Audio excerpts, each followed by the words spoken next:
வணக்கம். இன்னைக்கு இந்த பதிவில் பிஎஃப் அக்கௌண்ட்டில் உங்களோட பேர் இல்லை உங்கள் அப்பா பேர் தவறாக இருந்தாலோ இல்லை அதில் ஸ்பெல்லிங் மிஸ்டேக் இருந்தாலோ எப்படி சுலபமான முறையில் சரி செய்யலான்னு பார்க்க போகிறோம். பாருங்கள், என்னோட அப்பா பேர் கருப்பசாமியிலேருந்து குப்புசாமிக்கு பேர் மாறிடுச்சு. EPFindia.gov.in வெப்சைட்டை ஓப்பன் செய்கிறேன். சர்வீசஸ் ஆப்ஷனில் ஃபார் எம்ப்ளாயீஸ் ஆப்ஷனை கிளிக் பண்ணுறேன். மெம்பர் யூஏஎன் ஆன்லைன் சர்வீஸ் ஆப்ஷனை கிளிக் பண்ணுறேன். யூஏஎன் நம்பரை டைப் செய்கிறேன். பாஸ்வேர்டு கேப்சா டைப் செஞ்சுட்டு சைன்இன் கொடுக்குறேன். நாமினேஷன் செய்ய சொல்லி அலர்ட் மெசேஜ் ஷோ ஆகுது. நாமினேஷன் எப்படி பண்ணணும்னு தெரியாதவங்க எப்படி நாமினேஷனை பதிவு செய்யலான்றதுக்கான வீடியோ லிங்க்கை டிஸ்கிரிப்ஷனில் கொடுக்குறேன். தேவைப்படுறவங்க யூஸ் பண்ணிக்கோங்க. அப்படி உங்களுக்கு நாமினேஷன் பதிவு செய்ய தெரிஞ்சாலோ இல்லை அப்புறமா நாமினேஷன் செய்யலான்னு நினச்சாலோ லேட்டரை கிளிக் செஞ்சு உள்ளே போகலாம். நான் ஆல்ரெடி நாமினேஷனை பதிவு செஞ்சுட்டேன், அதனால் லேட்டரை கிளிக் செய்கிறேன். வியூ ஆப்ஷனில் ப்ரொஃபைல் ஆப்ஷனை கிளிக் பண்ணுறேன். இந்த பிஎஃப் கணக்கு வச்சுருக்கிறவருடைய அப்பா பேர் குப்புசாமி. ஆதார் கார்டில் பாருங்கள் குப்புசாமின்னு இருக்குது. ஆனால் பிஎஃப் அக்கௌண்ட்டில் தவறாக கருப்புசாமின்னு கொடுத்துருக்காங்க. இதை எப்படி சரி செய்கிறது? 2 வழியில் இந்த பிரச்சனையை சரி செய்யலாம்.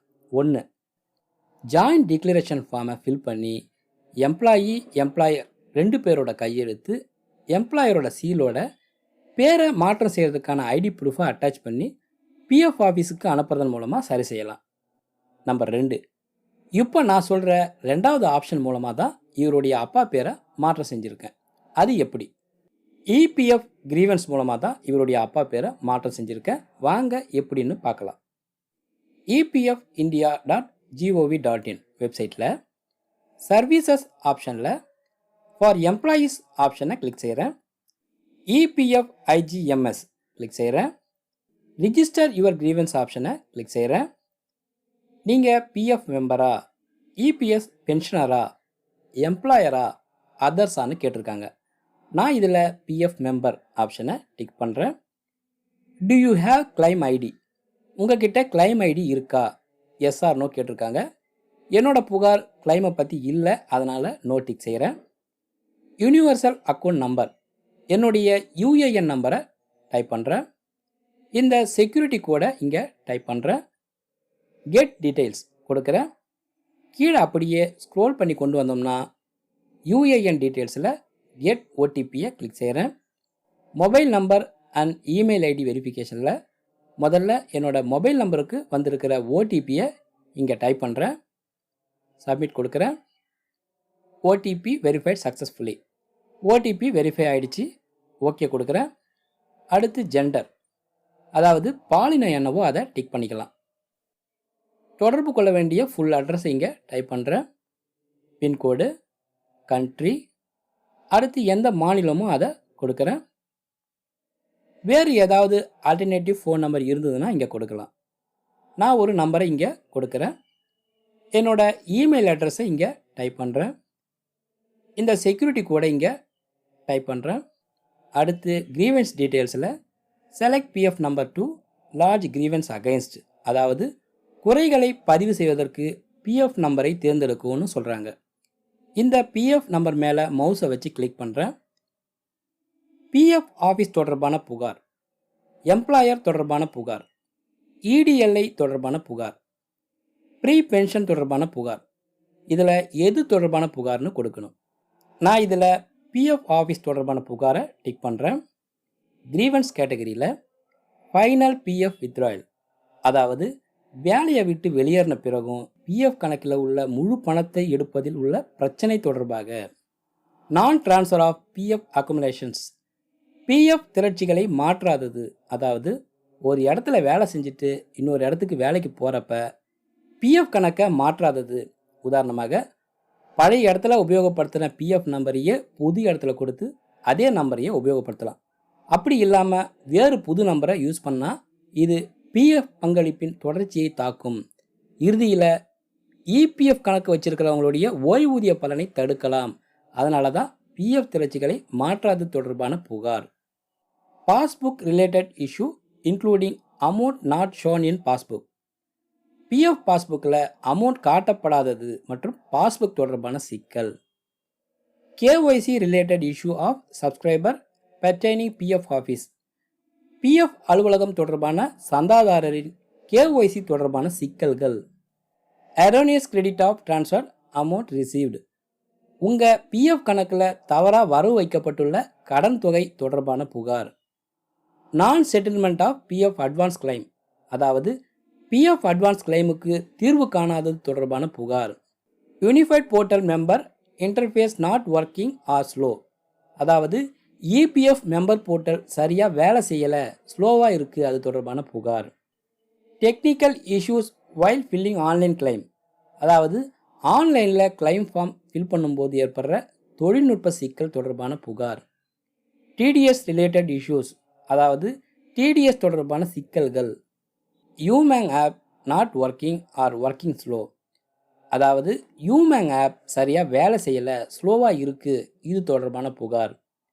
Amount not credited in bank account after claim settlement, அதாவது கிளைம் செட்டில்மெண்ட் ஆகிடுச்சு ஆனால் என்னோடய பேங்க் அக்கௌண்ட்டுக்கு பணம் வரலை தொடர்பான புகார். UAN related issue of subscriber pertaining to PF office, அதாவது பிஎஃப் அலுவலகம் தொடர்பான சந்தாதாரரின் யூஏஎன் நம்பர் தொடர்பான சிக்கல்கள்.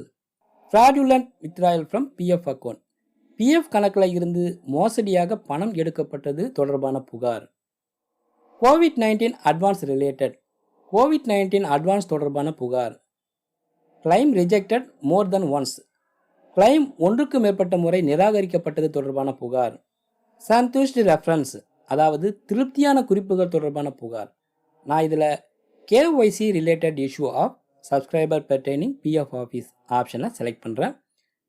கிரீவன்ஸ் டிஸ்கிரிப்ஷனில் என்னுடைய விளக்கமான கோரிக்கையை டைப் பண்ணுறேன். என்ன டைப் பண்ணியிருக்கேன்னா, என்னோடய பேர் கனகவேல், என்னோடய அப்பா பேர் குப்புசாமி, ஆனால் என்னோடய அப்பா பேரை கருப்பசாமின்னு பிஎஃப் அக்கௌண்ட்டில் தவறாக இருக்குது. இந்த காரணத்தினால என்னோடய ஆதார் பேங்க் அக்கௌண்ட் டீட்டெயில்ஸை பிஎஃப் மெம்பர் போர்ட்டலில் இணைக்க முடியலை, அதனால் உதவி செய்யுங்க அப்படின்னு மெசேஜை டைப் பண்ணுறேன். என்னோடய அப்பா பேருக்கான ஐடி ப்ரூஃபோட ஸ்கேன் காப்பியை ப்ரௌஸ் ஆப்ஷனை கிளிக் பண்ணி பிடிஎஃப்பில் இருக்கிற இந்த ப்ரூஃபை அட்டாச் பண்ணுறேன். ஃபைல் சைஸு 2 MBக்கு உள்ளே இருக்கணும் அப்படின்னு கொடுத்துருக்காங்க. டாக்குமெண்ட்டு அட்டாச் ஆகிடுச்சு. ப்ரீவியூ கொடுத்து நாம் அட்டாச் பண்ணியிருக்கிறது சரியாக இருக்கான்னு செக் பண்ணிக்கலாம். அடுத்து ஆட் ஆப்ஷன் கொடுக்குறேன். இந்த புகாரில் கரெக்ஷன் ஏதாவது இருந்துச்சுன்னா எடிட் ஆப்ஷனை கொடுத்து நாம் டைப் பண்ணதை மாற்றம் செய்யலாம். நான் டைப் பண்ண கோரிக்கையே எனக்கு போதும், அதனால் சப்மிட் கொடுக்குறேன். என்னோடய கோரிக்கை இபிஎஃப் குறை தீர்ப்பு அதிகாரியோட கவனத்துக்கு போயிடுச்சு. இதுதான் நான் கொடுத்த புகாருக்கான அக்னாலஜ்மெண்ட்டு. இதுதான் கம்ப்ளைண்ட் ரெஜிஸ்ட்ரேஷன் நம்பர். புகார் கொடுத்த ஒரு வாரம் கழித்து ஸ்டேட்டஸை செக் பண்ணுறதுக்கு EPFindia.gov.in வெப்சைட்டில் சர்வீசஸ் ஆப்ஷனில் ஃபார் எம்ப்ளாயிஸ் ஆப்ஷனை கிளிக் பண்ணுறேன். EPFiGMS ஆப்ஷனை கிளிக் செய்கிறேன். இதில் வியூ ஸ்டேட்டஸ் ஆப்ஷனை கிளிக் பண்ணுறேன். ரெஜிஸ்ட்ரேஷன் நம்பரில் என்னோடய கம்ப்ளைண்ட் ரெஜிஸ்ட்ரேஷன் நம்பரை இங்கே டைப் பண்ணுறேன். கிரீவன்ஸ் பாஸ்வேர்டு இது நமக்கு வராது, ஏன்னா இதுக்கு முன்னாடி ப்ரீவியஸ் வெர்ஷனில் கொடுத்த புகாரோட ஸ்டேட்டஸை பார்க்குறதா இருந்தால் இதை யூஸ் பண்ணலாம். அதனால் அதுக்கு கீழே மொபைல் நம்பர் அல்லது இமெயில் ஐடி ஆப்ஷனில் புகார் பதிவு செய்கிறப்ப கொடுத்த இமெயில் ஐடி, அப்படி இல்லாட்டினா மொபைல் நம்பர், ரெண்டுத்தில் எதையாவது ஒன்று இங்கே டைப் செய்யலாம். நான் இதில் என்னோடய இமெயில் ஐடியை கொடுக்குறேன். செக்யூரிட்டி கோட் என்டர் பண்ணிவிட்டு சப்மிட் கொடுக்குறேன். நீங்கள் கொடுத்த கோரிக்கையை சம்மந்தப்பட்ட டிபார்ட்மெண்ட்டுக்கு ஃபார்வர்ட் பண்ணியிருக்கிறதாவும் ஆவணங்களை சரி பார்த்துட்டு உங்களோட கோரிக்கை தீர்க்கப்படும்னு சொல்லி நாம் கொடுத்த புகாரை முடிச்சிருக்காங்க. அப்படின்னா என்னோடய அப்பா பேர் மாறிடுச்சான்னு செக் பண்ணுறதுக்கு என்னோடய பிஎஃப் மெம்பர் போர்ட்டலை ஓப்பன் செய்கிறேன். வியூ ஸ்டேட்டஸில் ப்ரொஃபைல் ஆப்ஷனை கிளிக் பண்ணுறேன். பாருங்கள், என்னோடய அப்பா பேர் கருப்பசாமியிலேருந்து குப்புசாமிக்கு பேர் மாறிடுச்சு. வீடியோ பிடிச்சிருந்தா ஒரே ஒரு லைக்கை மட்டும் கொடுங்க. இது போல் பிஎஃப் அக்கௌண்ட்டில் அப்பா பேரோ இல்லை உங்களோட பேரோ தவறாக இருந்துச்சுன்னா ஸ்பெல்லிங் மிஸ்டேக்கை மாற்றுறது எப்படின்னு தெரியாதவங்களுக்கு இந்த பதிவை ஷேர் பண்ணிவிடுங்க. இந்த பதிவு எப்படி இருக்குன்னு கமெண்ட்டில் சொல்லுங்கள். மீண்டும் பயனுள்ள அடுத்த பதிவில் சந்திப்போம். நன்றி, வணக்கம்.